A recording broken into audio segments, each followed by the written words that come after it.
Hi guys! What's up? Good day sa inyo lahat. Today's video, syempre, kusinero muna tayo. Tayo magluluto ng ating pananghalian. Today is Friday. Tignan natin, pritong manok. Ayan, piniprito na. Tapos magluluto din tayo syempre ng munggo. Ulam pag biyernes, syempre, alam nyo na yan.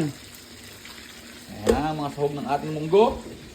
Tokwa, kamatis, sibuyas, tinapa, chicharon. Siyempre, meron din tayong pritong tilapia. Siyempre, kinchay pala. Napapalaban na naman tayo nito.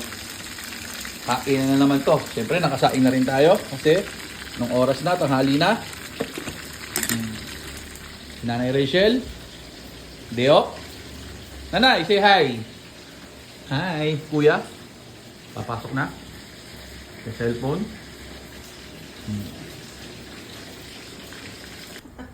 Kumakain na ang aking customer number 3. Papasok na kasi. Oh, whoop! Ngayon, tilapia naman ang ating piniprito. Guys, yung magnanay, ayun na. Tapos kumain si Kuya Jack. Si nanay, ayun, si cellphone.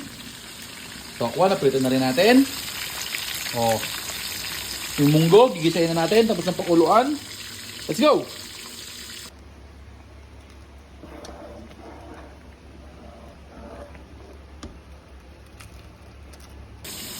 Si nanay na muna ang magigisa ng ating munggo. Kasi si Kuya Jack, hatid na muna natin sa school. Oh. Ganyan din ang paggawa po nung araw eh.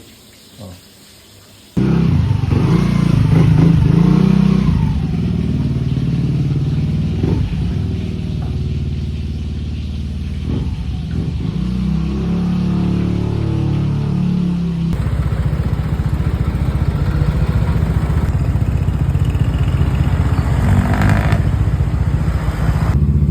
Galing, di ba? Pagbalik, iba na pasahero. Oh, Chabirut naman. Ang ating sakay, Chabirut! Oops, pagbalik, nakaluto na, luto na yung munggo.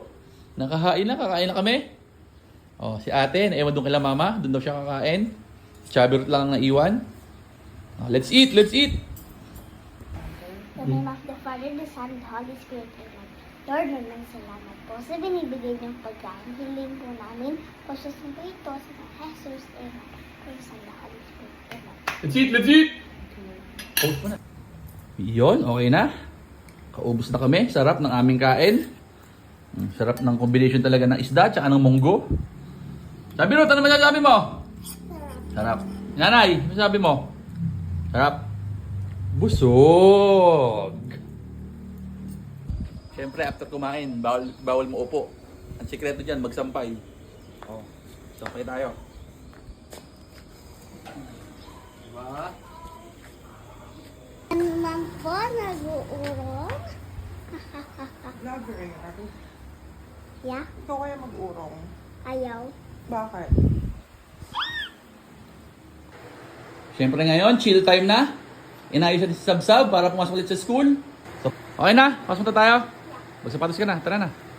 Hatid na ulit kita sa school. Ganda naman ang pusod mo, di na nagpusod dyan. Naman. Nanay.